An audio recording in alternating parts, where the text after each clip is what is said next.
Hi guys, in this video we're going to take a look at how you can increase or decrease the screen brightness on the iPhone 15 series.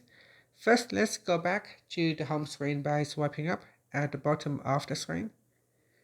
Then on the home screen, tap on Settings. In the Settings page, scroll down and then tap on Display and Brightness. Next, in here, drag on the brightness slider bar to the right to increase the brightness, or you can drag it to the left to decrease the brightness. Now, alternatively, you can also swipe down at the top to open up your control center. In here, you can drag on the brightness shortcut bar here to increase or decrease the brightness. And that's it. So those are the two different ways how you can increase or decrease the screen brightness on the iPhone 15 series. Thank you for watching this video. Please like and subscribe to my channel for my videos.